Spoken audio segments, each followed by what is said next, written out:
Ah, ben, Alors, est-ce que tu peux nous dire quelle est ta date de naissance? oh là là là là. C'est pas tout à fait, presque dans le siècle passé, 1926. Hein. 1926. 1926. Donc tu as 92, 90. 90 passé du mois d'août. Oui, Ah oui, c'est vrai. du mois d'août. Donc voilà, 1926, oui. Mais c'était un autre monde, hein. Ouais. Un autre monde parce que la plupart des gens ne parlaient que breton. Qu'est-ce que je pourrais te raconter encore pendant qu'il me flash? Faut que tu me donnes des... Je voulais savoir, Hein? quel est ton premier rapport avec ce qu'on peut appeler la tradition? Ah, mais j'étais dans la tradition en naissant, quoi, parce que même si j'étais dans le bourg, je voyais les mariages, hein, dans lesquels il y avait de la danse, bien sûr. Hein, il y avait les sonneurs.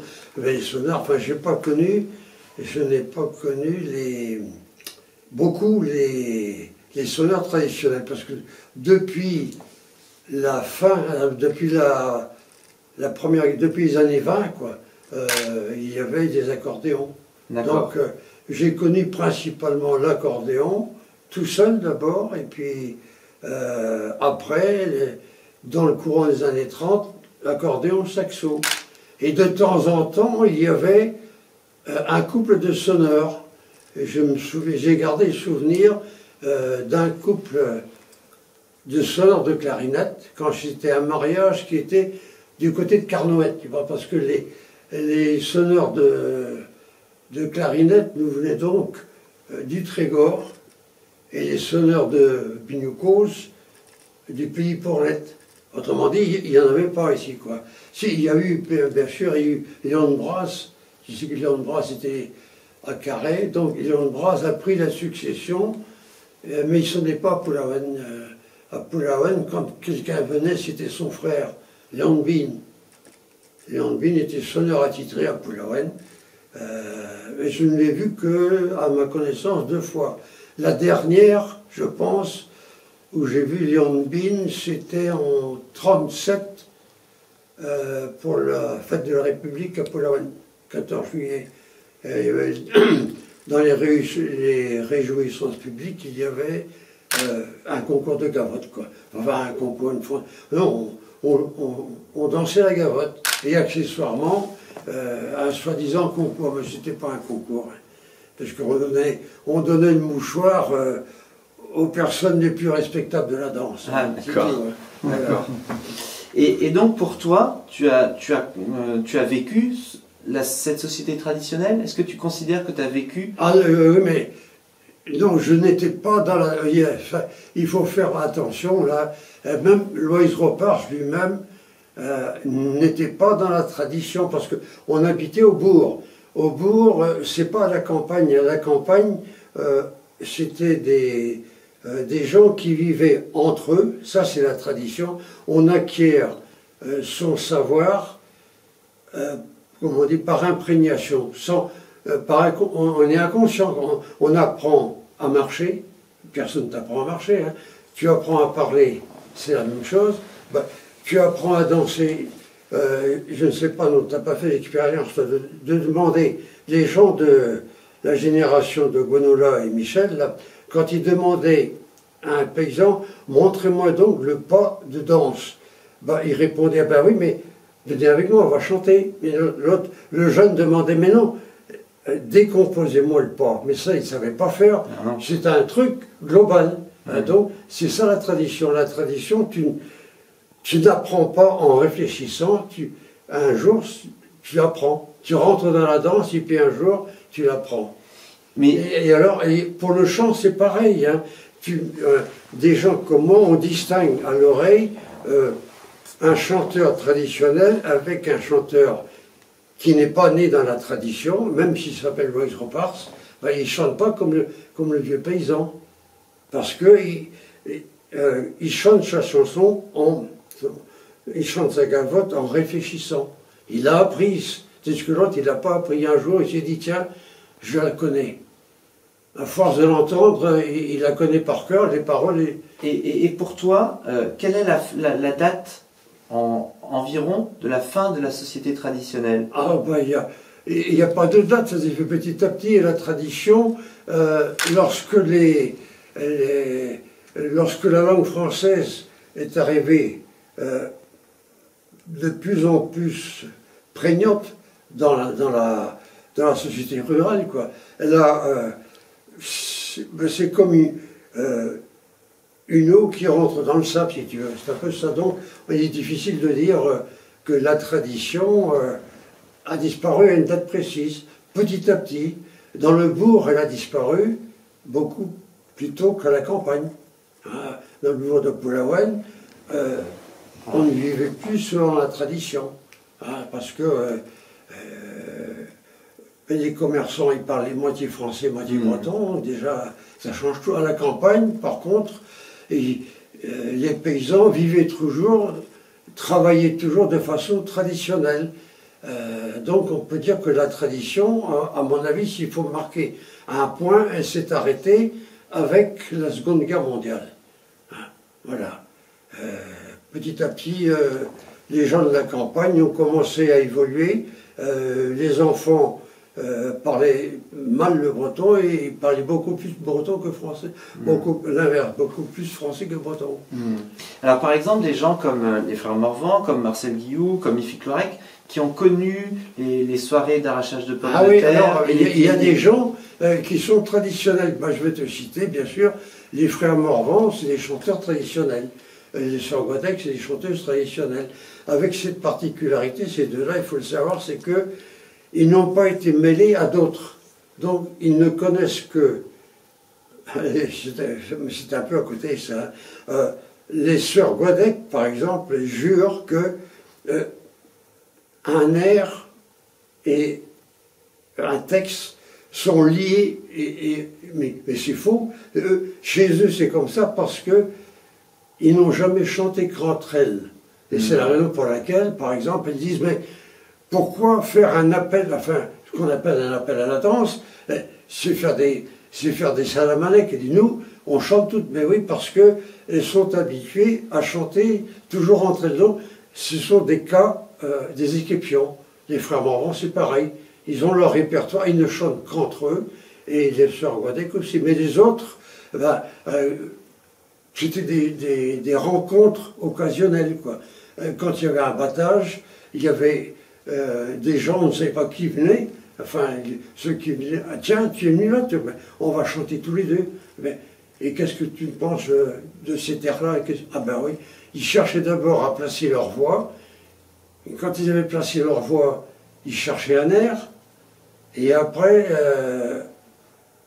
qu'est-ce que tu peux chanter là-dessus, qu'ils se demandaient entre eux? Et l'un proposait, ah ben oui, ça me va. Voilà comment, si tu veux, les vrais chanteurs traditionnels, c'était des rencontres lors des grands travaux à la campagne. Mais ce n'est pas des gens qui chantaient toujours ensemble, ils chantaient occasionnellement parce qu'ils se trouvaient là au moment du battage, occasionnellement. Un autre battage, l'un d'entre eux va se trouver avec un autre, etc. C'est ça vraiment la tradition. Et par contre, Loïs Ropars, lui, il s'est rendu compte un jour qu'il a chanté, et il a commencé à chanter, quand il s'est rendu compte, puisque dans sa jeunesse, il ne chantait pas. Et ça, c'est une chose bizarre.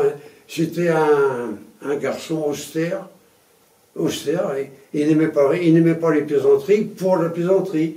Il aimait bien, dans une conversation, le trait d'esprit qui jaillissait comme ça. Mais non, c'est pour dire qu'il ne chantait pas.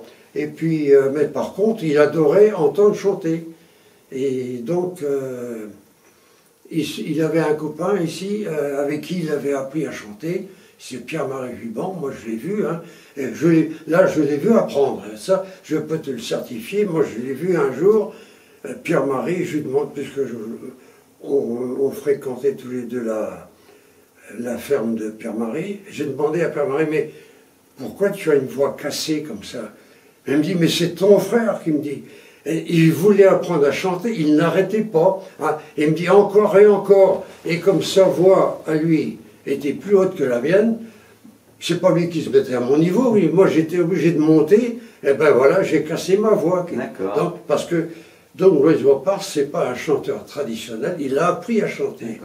Et tu remarqueras la différence entre la diction de Loïs Bopard, qui est parfaite, parce que il cherche à bien chanter, pour qu'on l'entende bien, pour qu'on... Tandis que l'autre qui chante spontanément, il ne cherche pas à savoir s'il articule bien, si tout le monde comprend. C'est la spontanéité d'un côté et la réflexion de l'autre. La différence entre un chanteur traditionnel et un chanteur qui est venu de la tradition. Et donc c'est difficile pour vous, par exemple, d'avoir la spontanéité et puis les variations inconscientes que faisaient des chanteurs et des sonneurs. Je ne sais pas, il y a quelqu'un qui me dit ici un jour, qui me dit, mais quand on a du talent, on peut faire comme les chanteurs et sonneurs traditionnels. Mais il est calé celui-là, parce que ça vient de l'inconscient. Est-ce que tu as compris le système? On apprend à chanter, on apprend à danser comme on apprend à marcher. Voilà. Et les métiers, comme faucher le foin ou faucher le blé, le paysan il prend son fils à côté de lui, puis on y va tous les deux. Mais il ne va pas lui dire, il apprend en travaillant. Voilà, et tout est comme ça. C'est ça la tradition. Donc, à mon sens, pour répondre à ta question, je suis bavard. Hein, donc, mais ça s'est escamoté pendant la guerre. Quoi. Ouais. Et là, j'en profite pour dire deux mots de Loïs. Il s'est rendu compte que, en fréquentant les cercles celtiques, il a été à Rennes et il a découvert le cercle celtique en 1942. Il s'est dit, bon Dieu, c'est pas possible de chanter comme ça et de danser comme ça. Et il s'est dit, ça, il faut que je fasse quelque chose, ça je peux le faire. Voilà, et c'est pourquoi il s'est mis, lui qui ne chantait jamais, il s'est mis à chanter. Voilà. Donc c'est le fait de découvrir sa propre tradition à l'extérieur. La nullité de ceux qui... Parce que les cercles celtiques avant-guerre, c'était pas difficile. Je ne sais pas si quelqu'un te l'a déjà dit.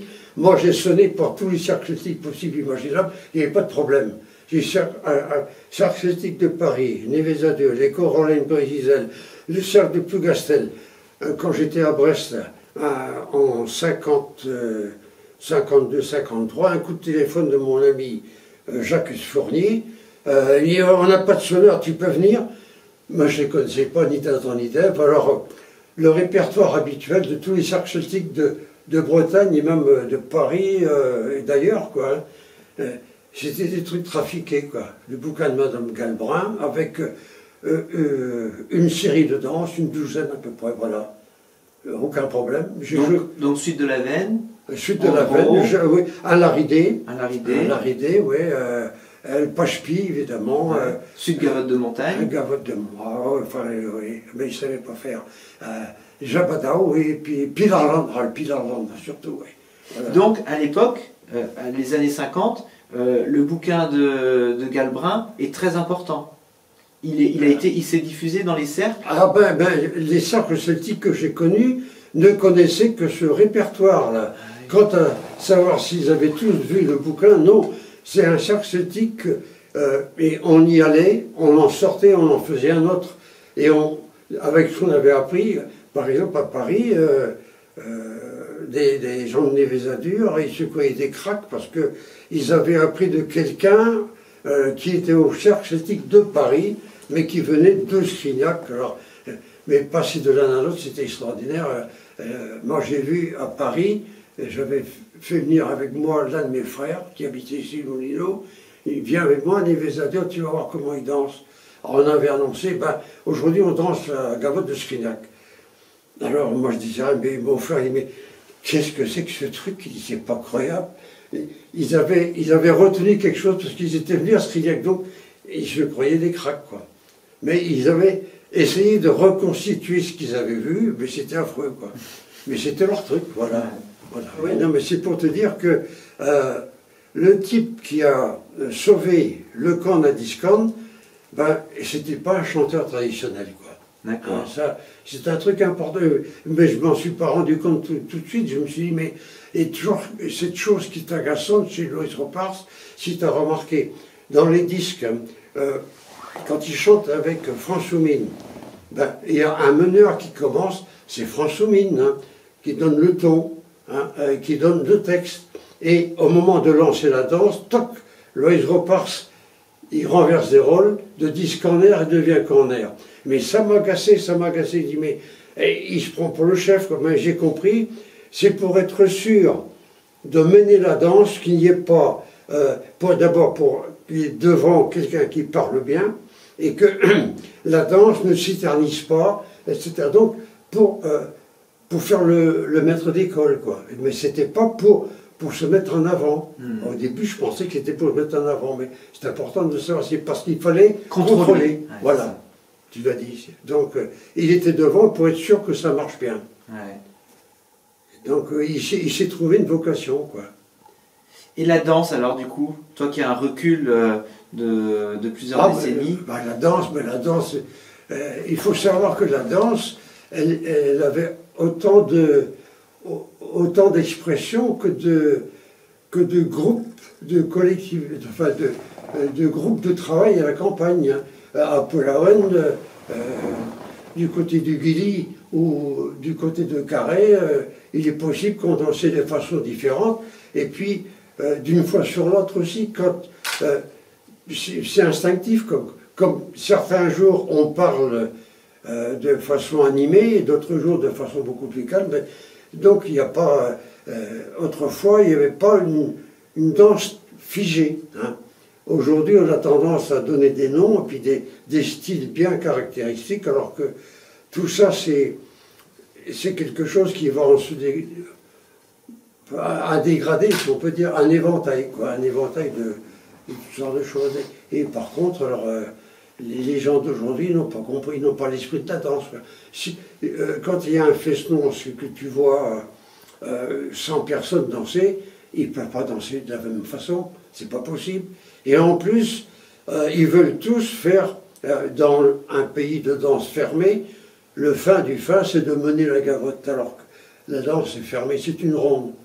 Et ça m'a toujours irrité de voir des jeunes des villes arriver dans un fesnonce, rentrer dans un fesnonce qui est constitué, moi j'ai vu ça dans les années 80, 70 plutôt, une danse composée essentiellement de gens du pays, donc une ronde fermée, des jeunes gens de la ville qui arrivent, qui rentrent dans la danse, puis tout d'un coup, moi je veux mener la danse. Ils cassent la danse et ils laissent devant la cavalière qui était devant lui, c'est une vieille paysanne, en coiffe, qui se retrouve en queue de danse. C'est l'affront abominable, quoi. Toi, tu as chanté? Ah non, je ne sais pas chanter. Je ne sais pas chanter, je chante... Mais tu as des airs quand même dans la tête que tu peux chanter. Ah, mais je me chante à moi tout seul, oui, non, mais chanter, non, mais... il y a des choses assez simples, quand c'est pas trop compliqué, ça arrive, mais lorsque... si, j'arrive à chanter juste quelques fois, mais je préfère m'abstenir. Qu'est-ce que tu chantes des fois, alors? Les Guergios, hein, les Guergios, remarque, tu connais Georges Le Pen de non? Georges Le Pen, il chantait faux aussi. Ah ouais? Oui, oui. Il était un peu comme moi. Et quelle mélodie, alors? Je vais te dire, j'étais accroché, non mais ta question est intéressante, parce que pendant la guerre, il y avait on trouvait dans les librairies des recueils de chants de poche. Hein. Et là-dedans, tu avais les airs à la mode, des chants de variété de l'époque, et puis aussi beaucoup de chants populaires, hein, mais de France, quoi, en français, parce que bien sûr, en breton, le breton n'existait pas. Hein. Donc j'ai appris là-dedans, j'ai découvert que, c'est bizarre, les vieilles chansons, hein, tu connais un peu le répertoire des vieilles chansons françaises, oui. La complainte à Mondrin, tu connais? Ah non, ça je connais pas. Ah non, bon, le roi a fait battre le tambour, Périne était sa rose, ouais, d'accord, bon, mais à la cour du palais, oui. mais ça c'est des beaux airs, ça me frappait, et je les retrouve de temps en temps, hein, qu'est-ce que je lui ai ressorti l'autre jour? Ah ben oui, pauvre marin, enfin non, quoi. Et comment c'était ça? Pauvre soldat revient de guerre, tout mal vêtu. Pauvre soldat, d'où reviens-tu? Bon. Mais tout ça, c'est des choses qui viennent de loin pour moi. Hein. Et j'ai trouvé ça pendant la guerre.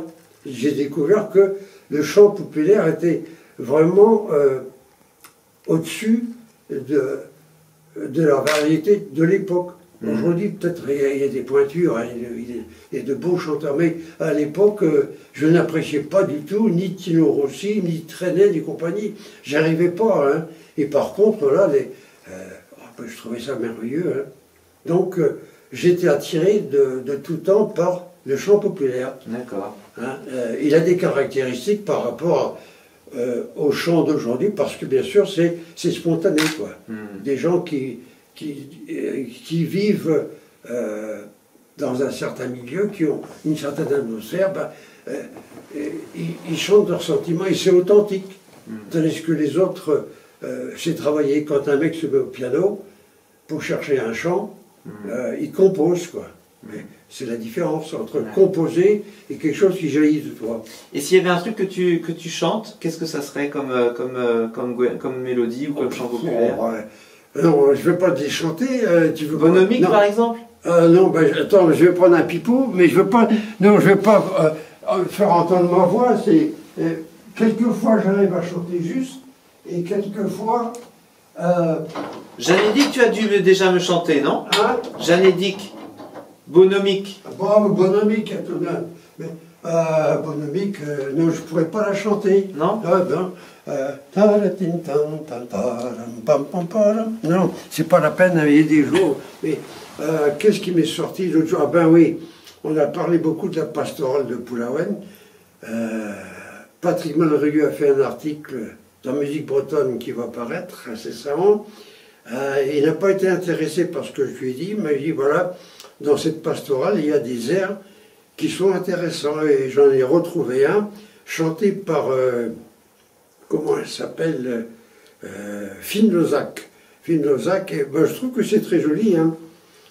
C'est donc dans la pastorale, l'ange qui réveille Joseph. Réveillez-vous, Joseph. Divine est à Joseph. Tu connais pas? Non. Ah ouais, je vois pas. Hein. Il suffit qu'il y ait du monde devant moi. Je viens d'acheter ça. Ah. Ça marche pas bien. Ouais, il prend une photo de moi en train de souffler. C'est moche ça.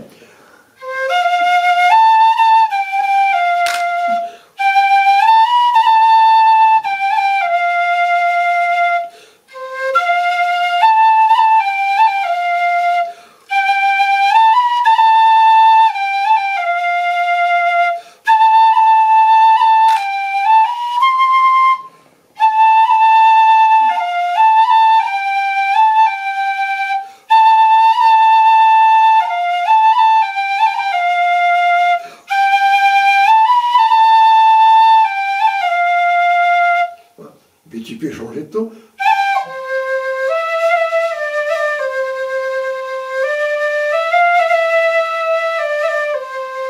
Voilà. C'est beau, hein. Oui, mais...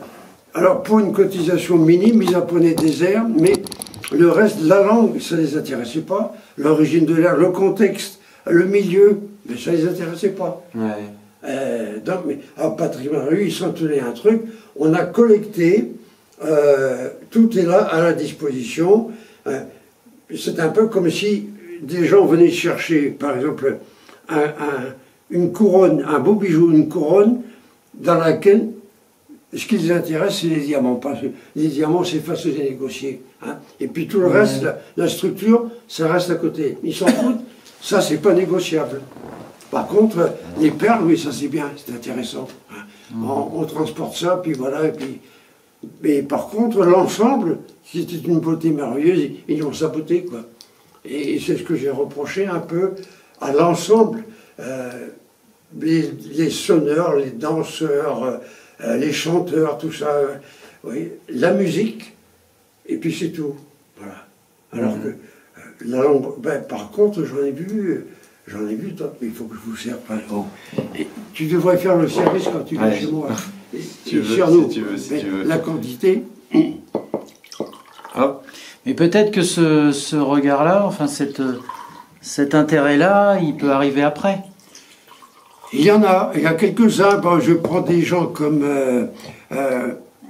on parlait de chanteurs traditionnels. Dans les jeunes qui sont nés après-guerre, j'en connais un qui est né en 1958 et que j'ai trouvé au Canard Bop, éliminatoire de Canard Bop par Ostronin en 75. J'ai vu les jeunes, puisqu'il y avait un concours pour moins de 20 ans, c'était des gens qui étaient passés par Diwan ou autre chose. Ils parlaient, enfin, c'était des néo-bretonnants. Puis tout d'un coup, j'ai vu un beau jeune homme, là, une chevelure qui arrivait jusque-là. Il avait un pull blanc tricoté irlandais, des façades, avec des torsades, col roulé, puis d'emblée, il me parle en breton. J'ai dit non, mais il parle comme moi je parlais quand j'avais 10-12 ans, quand j'étais à Polawen dans les années 30. C'était Jean-François Quéméner. Hein. Jean-François Quéméner, ben, c'est un gars qui est né, c'est pas comme Louis Repart, c'est né dans la tradition. Hein. Il a appris comme ça, dans le milieu. Évidemment, ça l'intéressait, mais c'est un chanteur traditionnel. Et les sonneurs, tiens, Michel Soyer, c'est un peu pareil. Michel Soyer, il a voulu apprendre, il a été trouver les frères Dognaud, puis il a sonné avec eux. Mais il leur a pas dit, répétez-moi, appelez-moi comme ça. Il a sonné avec eux, donc c'est un sonneur de style traditionnel. La preuve, c'est que moi, je n'arrive pas à sonner avec lui. Ah non, parce que moi, je sonne en réfléchissant, quoi. En intellectualisant. Allez, à notre bonne santé. Eh ben, merci Marcel pour ton Voilà. accueil. Santé. Santé Serge. Alors, vous allez trier sérieusement les photos où j'ai un aspect à peu près convenable. Ouais, mais il y a toujours un aspect convenable, il n'y a pas de souci. Et j'ai juste envie de te demander, pour toi, quel sentiment tu as quand il y a des jeunes qui viennent te poser des questions? Ah ben, j'adore, d'autant plus que je suis tout seul, je suis vieux là. Ben oui, ouais. Ça c'est un peu égoïste, mais de l'autre côté, il y a l'autre aspect, c'est que le jeune qui vient me voir, il est intéressant, parce que du seul fait qu'il se pose des questions, c'est valable. Hein, mais ils devraient tous, comme ça je vais précipiter vers les derniers de ma génération. Il n'y en a plus beaucoup, hein. Donc je te dis, ma porte est toujours ouverte, et j'espère que d'autres comme moi font la même chose, quoi. Parce que on a vécu un monde qui n'existe plus. Et ce qu'on en trouve dans les bouquins, c'est souvent mal raconté, quoi. Donc, je me répète souvent, je radote, mais je raconte ce que j'ai vu, quoi. Hein? J'ai vu la disparition du breton, la disparition de la tradition, et ben, enfin, j'ai vu comment dirais-je, la mondialisation arriver, quoi. L'uniformisation de la société. Autrefois, chaque société avait sa culture, sa richesse. C'est une conclusion qu'on pourrait aussi apporter parmi toutes les conclusions qu'on peut en fait. Tous les éléments qu'on peut amener dans la conclusion de ce qu'on a fait aujourd'hui, c'est qu'effectivement, on a rencontré des gens qui ont vécu un monde qui n'existe pas. Et nous, on est tout le long de la journée. Je suis curieux, qui vous êtes. Tu es le dernier d'une belle série. On a vu Victor Trommer ce matin, 94 ans, accordéoniste, 94 ans. On a vu Ifik Clorec. On a vu Hervé Hervois et Josiane Hervois à Châteauneuf. On a vu mes parents parce qu'on a mangé chez eux. Et après, on a été voir Marcel Guilloux. Et on a vu les frères Morvan. Ah, les frères Morvan, c'est mes copains, ça. Mais les frères Morvan et moi, on fait équipe, on sonne, enfin moi je sonne, et chez les vieux, dans les hospices, quoi. Alors, on est content, on fait une sacrée équipe, c'est marrant ça. Donc, oui, ils sont authentiques, ça. Moi je ne suis pas authentique parce que j'ai vécu au bout en milieu, c'est des purs. Hein. Oui, complètement. Oui. Complètement dans la tradition, dans la reproduction en fait. Oui, oui, avec eux, je me rends compte que mon breton, que je travaille tous les jours, ben, il est loin derrière. Hein. Ils ont une connaissance. Ah, oui.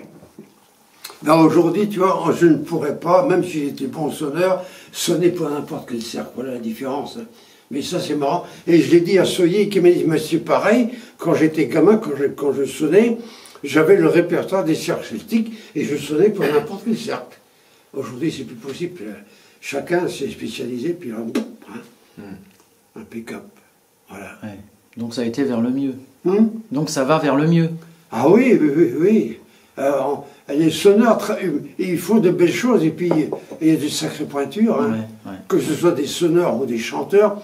Quand je pense que, et je vous retiens, mais il faut le dire, hein, à mon époque, quand j'avais, pendant la guerre par exemple, hein, avant que je découvre la mouvance, on m'aurait demandé, à condition encore que je puisse réfléchir à l'époque, qu'est-ce que c'est que la Bretagne? Ben, il n'y avait rien, il n'y avait pas de musique, on ne savait rien de la musique bretonne, bon, on connaissait en Inigos, Piouer, puis c'est tout, hein. Bipou, Bipouquet, Vegoun, Dagousquet, mais il n'y avait pas de musique bretonne, il n'y avait pas de littérature en bretonne, bien sûr, mais il n'y avait rien. La Bretagne, comme dit Pierre-Jacques Césias, c'était de la géographie. Et aujourd'hui, mais c'est un pays phénoménal, là, au point de vue, comment dirais-je, artistique. On a des pointures, hein.